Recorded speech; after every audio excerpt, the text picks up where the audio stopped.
Today, we delve into the heart of ancient Greece. But before we begin our journey, I want to share how my own obsession with this civilization began. It started with the words of the philosopher Heraclitus. Writing in the 6th century BC, he made a staggering observation. Aeon is a child at play, playing drafts. To me, this suggests a universe that is fundamentally probabilistic and random, concepts we only truly began to grasp with the advent of quantum mechanics. Heraclitus spoke of a single, governing force he called fire. Today, we might compare that to the quantum wave function, an underlying energy that dictates the state of all things. It is humbling to realize that over 2,500 years ago, a human mind was already grappling with the fluid nature of reality, while today, many still struggle with far less enlightened ways of thinking. This discovery led me to reconstruct the Greek world at its absolute cultural peak. This is a time when the great monuments were new and pristine, untouched by the ravages of the Peloponnesian War. We often imagine Greece as a single, unified empire, but in reality, it was a tapestry of rival city-states. While they were often competitors, they were bound together by a shared language, a deep literary tradition, and a seafaring culture that spread their influence across the Mediterranean. Greek culture, literature, and philosophy met the wider world. Here is Ephesus, home to the Temple of Artemis. This wasn't a ruin. It was a vibrant, chromatic powerhouse of East-West trade.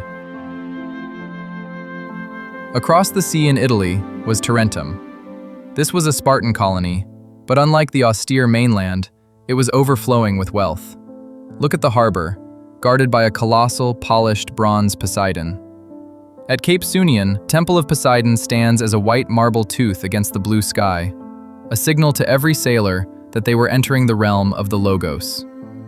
Back in Ephesus and Tarentum, we see that these cities were not mere outposts. They were rivals to Athens itself. Greater Greece, a deliberate insult to the rising Athenian Empire. To the Tarentines, the Athenian democratic leader Pericles was merely a tyrant ruling over a lesser Greece, while they remained the true, free masters of the Western world.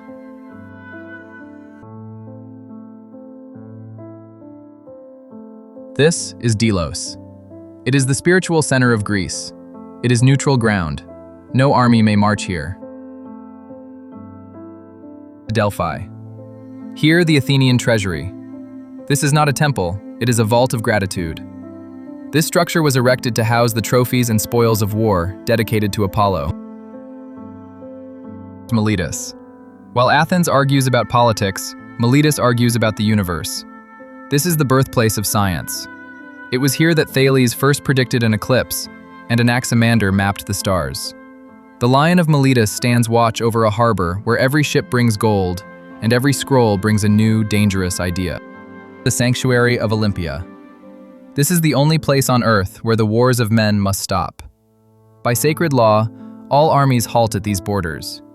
Here, beneath the painted columns of the Temple of Zeus, enemies become competitors. They do not fight for land or gold, but for something far more precious, an olive wreath, and the favor of the King of Gods. Aegina, the maritime rival that Athens fears most. High on the hill, the Temple of Aphaea stands as a challenge, a monument built to prove that their wealth and favor with the gods rivaled Pericles himself. Lindos. Crowned by the Temple of Athena, this sanctuary in the sky watches over every ship that dares to cross the Aegean. Naxos, where ambition stands carved in stone. The great door to a temple of Apollo that was never finished. The tyrant Lygdamus started building it around 530 BC, but when he was overthrown, construction stopped. This door to nowhere stood alone on the islet for thousands of years. Sparta.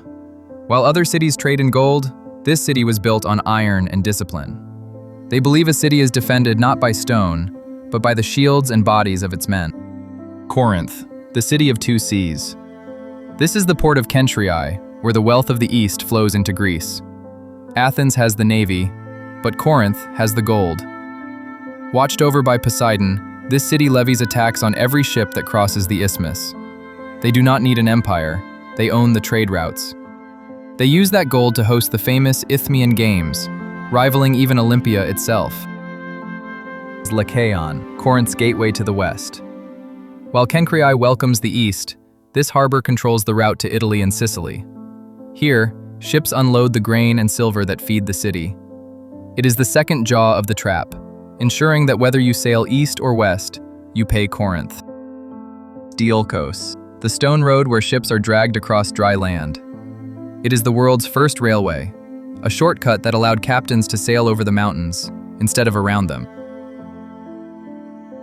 The closed doors of Corinth's elite. This is where the gold from the trade routes truly ends up. Inside, the floors are not dirt, but intricate mosaics of colored stone, depicting scenes of the sea that made them rich. The walls are not bare stone, but covered in vibrant frescoes, stories of gods, feasts, and foreign lands. This is the private world of the merchant princes. They do not just possess wealth, they live inside it.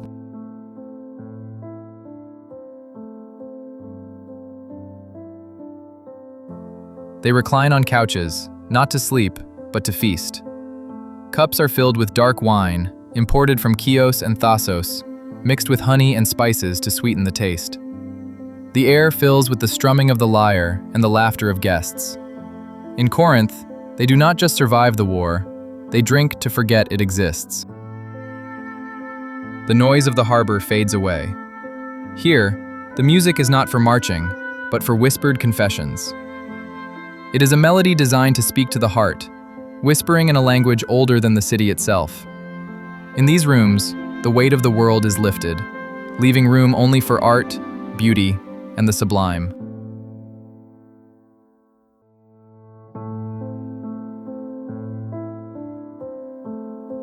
Piraeus. It is not just a harbor, it is the lungs of Athens, breathing in the wealth of the world so the city above can live. But Athens relies on more than prayer. These are the great naval arsenals, where the triremes are outfitted and the empire's power is kept under lock and key. At the harbor's edge stands the temple of Aphrodite Euploia, the goddess of good sailing.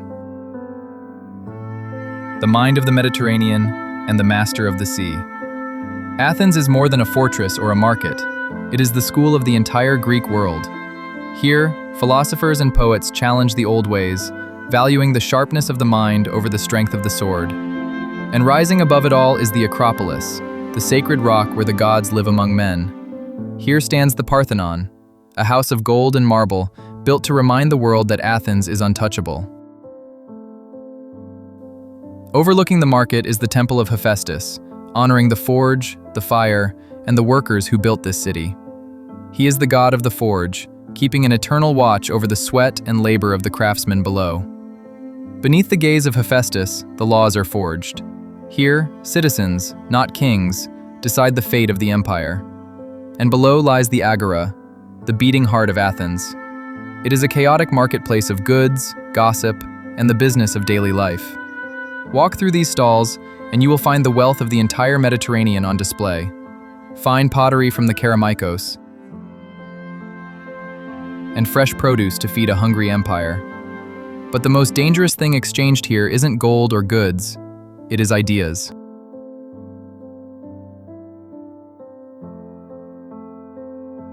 Even the city's defenders are here. The same hands that hold the spear also spend the silver, now reach for the comforts of home.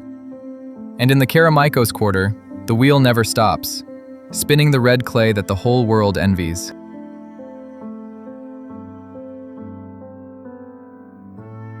The shouts of the fishmongers blend with the debates of the philosophers, a symphony of ambition rising into the clear Greek air. From this height, the noise of the agora is just a distant hum. Below, thousands of citizens buy, sell, and argue, the chaotic engine of Athenian democracy. From these heights, the city spreads out like a map. Look further, past the market, to the maze of the residential quarters. A sea of red-tiled roofs and narrow, winding streets. It is a city of clay for the men, huddled beneath a city of marble for the gods. But raise your eyes, and you see the true source of their confidence, the Acropolis. The legendary painted porch of Athens. Its walls are a canvas of glory, telling the story of the Battle of Marathon. Here, painted heroes are frozen in time. But this colonnade is more than a gallery. It is a refuge from the scorching sun. Beggars, poets, and fire eaters gather here to share the same cool shade. It is the city's open-air living room, where art and daily life collide. In these shadows, the mind of Athens is forged, one argument at a time. Here at the Akropolis, the city's pulse is felt through the steady rhythm of falling water. It is more than a fountain. It is the social center of the Agora. But for a moment of true sanctuary, one retreats to the Nymphaeum, the house of the water nymphs. In the heat of the afternoon, the city gathers here, where the cool breath of flowing water offers peace to every citizen. The Great Library and the Civic Archives, a labyrinth of cedar shelves and wisdom. Here, the thoughts of 1,000 generations are preserved on papyrus. It is a living office where scribes meticulously copy the law. Men come here to settle land disputes with ancient deeds, or to study the mounting evidence of the natural world. Clay terraces that lead directly into the roar of the market. Citizens watch the morning trade unfold beneath the gaze of the temples. In Athens, there is no wall between private life and the business of the empire. Street of the Tripods, a golden mile where the winners of the great theater festivals immortalize their victories. The bronze trophies crowning these monuments are more than prizes. They are symbols of a city that values the stage as much as the battlefield. Dionysus, carved directly into the southern cliff of the Acropolis. During the festival, 15,000 people packed these stone seats. They didn't just watch the show, they judged the winners. It was a brutal competition of art, where playwrights like Sophocles didn't battle for money or gold. They fought for glory and honor. Monument of the eponymous heroes. It wasn't just art. The base of these statues served as the city's public notice board. Citizens came here every morning to read proposed laws, check court schedules, and see if they had been drafted for war. This hall honors Ares, the god of war. These statues of soldiers reminded the people, you are only safe because the army is ready to fight. Statue of Athena. She stands 30 feet tall, made of solid bronze, watching over her city. She was so big that sailors far out at sea could see the sun shining on the tip of her golden spear, guiding them safely home. Athenians believed that the goddess was always watching. This is the statue of Demeter. She is the goddess of the harvest and agriculture. Notice the giant horn in her hand filled with fruit. This is called the Horn of Plenty, a symbol of rich crops. She stands tall over the market to remind everyone, Athena might protect the city with spears, but Demeter is the one who feeds it. Festivals of Athens. The most famous event was the Great Panathenea Festival. Once every 4 years, the whole city gathered here to honor the goddess Athena. There were giant parades, sports games, and loud music contests. For a few days, rich and poor celebrated together, united by their love for the city. This is the Kerameikos, the silent city of the dead. Families wore black robes to mourn their loved ones. They placed beautiful painted vases on the graves to say their final goodbyes. In 426 BC, Greece is no longer only a place of ideas. It becomes a place of suffering. The Peloponnesian War tears through the Greek world, not as a single moment, but as a slow unraveling. City turns against city, fields are burned, harbors fall silent, and then comes something far worse than any enemy army. The plague arrives in Athens, crowded, besieged, unprepared. It kills indiscriminately, rich and poor, soldier and philosopher, believer and skeptic alike. Law collapses, ritual fails, even faith is shaken. Desperate for a cure, the Athenians rushed to the temple of Asclepius, the god of healing. The sick slept on the temple floor, hoping the god would visit them in their dreams. But no miracle came. The only answer was silence, and the death toll continued to rise. The buildings we have just seen, temples, stoas, archives, will never fully recover. Some are damaged, some are abandoned, some are lost forever. And yet, something survives. Not in marble, not in columns, not in fire-blackened stone. What endures is the Greek spirit itself. The belief that the world can be questioned, that power should be debated, that knowledge is worth preserving, even when life is fragile. Even as Athens suffers, its people continue to think, to write, to argue, to teach. This is the true legacy of ancient Greece. Not perfection, not permanence, but the radical idea that human reason matters, even in the face of chaos, disease, and war. Empires fall, cities burn, but ideas, once written and released, do not die so easily. And in that sense, the peak of 435 BC, ancient Greece never truly disappeared. If this journey sparked your imagination, please like and subscribe. Now, I want to hear from you. What other Greek city from 435 BC, or what other era of history, should we explore next? Tell me in the comments below. I'll leave you now with the sights and sounds of 435 BC ancient Greece. Let the atmosphere take you back one last time. Thank you for watching.